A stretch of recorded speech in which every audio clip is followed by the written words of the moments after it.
When you dial 911, your call is routed through a PSAP, a public service answering point. We have two in our area. One is in Kelowna and one is in Prince George. So for example, if you dial 911, they'll say police, fire, ambulance. If your call is you ask for an ambulance, the call is transferred into our center here in Kamloops.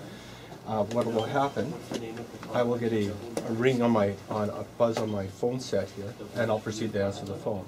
And when I answer the phone, I'll get a screen pop. Now I can either have something that I can pick here, or what I'll do for just test purposes, I'll just do a test call. So I'll select Kamloops.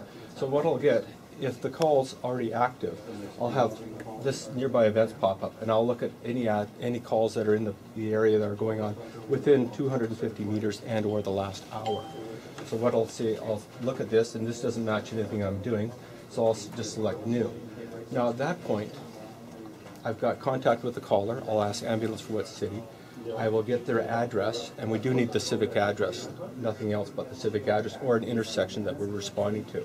At that point, I verify the address, it centers it on my map here, and then I'll ask for a contact phone number. And we need that contact phone number in case the call is lost, so it's something we can call back to. And at that point, what I'll do is hit the pre-alert button here, which will, again, give me this pop-up screen for nearby events. I will select new. It will automatically route it anywhere in the province to where it belongs, the closest dispatcher that's actually looking after that area.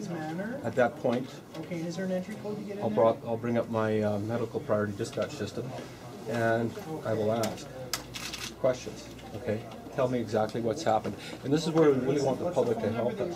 We want to know what's happening. We're going to ask questions. We're going to have to get as much information as we can to pass to the paramedics. So at this point, I'll just select something like, okay, somebody's had a fall. So I'll just type in fall. Next question, are you with the patient now? I select yes. How many people are hurt?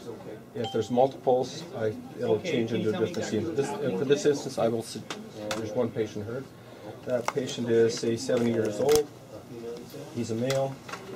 And now here's where I'll ask a whole bunch of series of questions. Is he awake?